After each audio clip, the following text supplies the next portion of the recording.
Good morning, friends, families, graduates, teachers, band members, distinguished strangers, and anyone who didn't fall into any of the other categories.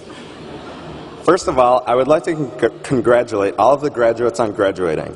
It has taken 12 years, but at least we managed to cram enough into our heads to pass a satisfactory number of tests.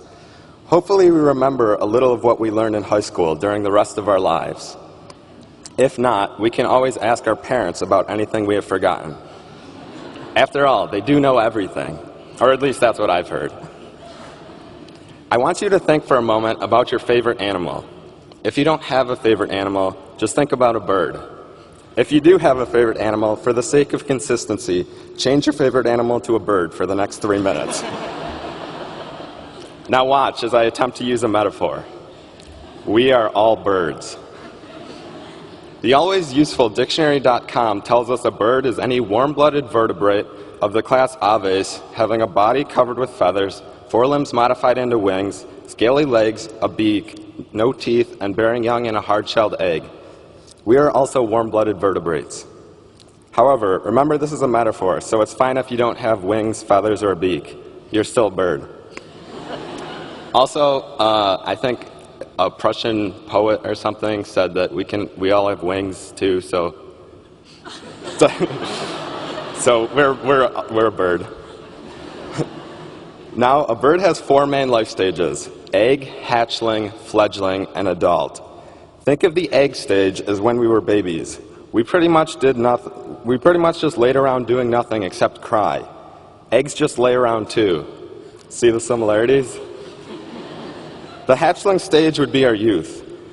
There we grew, ate what our parents fed us, and were exploring the world for the first time. Another thing about the hatchling stage is it is the ugliest stage of a bird's life. They are underdeveloped, featherless, and just unattractive.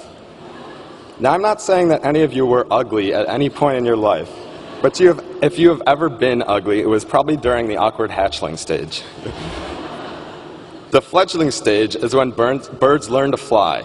In the human life, this would be our adolescence. We get an understanding of what the world is really like, but act like we know it all.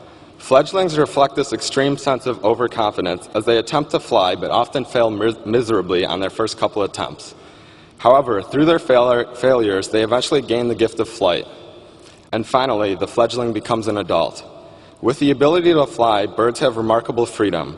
Now that high school is over, we will experience new freedoms and make the transition from fledglings to adults.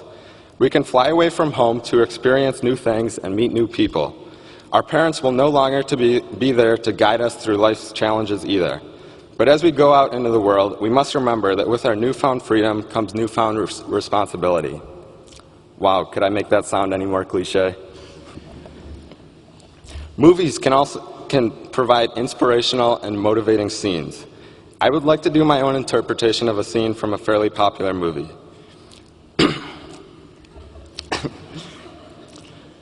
You guys might not know this, but I consider myself a bit of a loner. I tend to think of myself as a one-man wolf pack, or rather, a one-man bird flock. But when I first entered high school and met our class principal, Mr. King, I knew he was one of my own. And my bird flock, it grew by one. So there were 2 of us in the bird flock. I was alone first in the flock, and then Mr. King joined in later. And 4 years ago, when Mr. King introduced me to you guys, I thought, wait a second, could it be? And now I know for sure. I just added about 400 more guys to my bird flock. 400 of us birds flying around the suburbs together in Webster, looking for jobs or a college education. I would like to leave you with one last quotation. I also believe that the quotation is best understood if our metaphor continues to hold true. We are still all birds. According to Maya Angelou, a bird doesn't sing because it has an answer. It sings because it has a song. What exactly does that mean? At first I was not sure, so I Googled it. Google told me that the quote means we should not work too hard at finding great meanings in the everydayness of life, but simply enjoy what is before us in its own beauty and interest. Notice and enjoy the fine details of the world.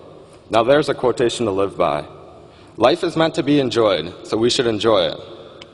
Do not be too serious all the time, and don't be afraid to laugh at yourself every once in a while. Everyone does some embarrassing things. Just laugh it off. Unless you happen to be somewhere professional, such as a job interview, then you might want to keep it serious. On that note, congratulations once again on graduating, and good luck in the future. Stealing from another movie, live long and prosper. Thank you.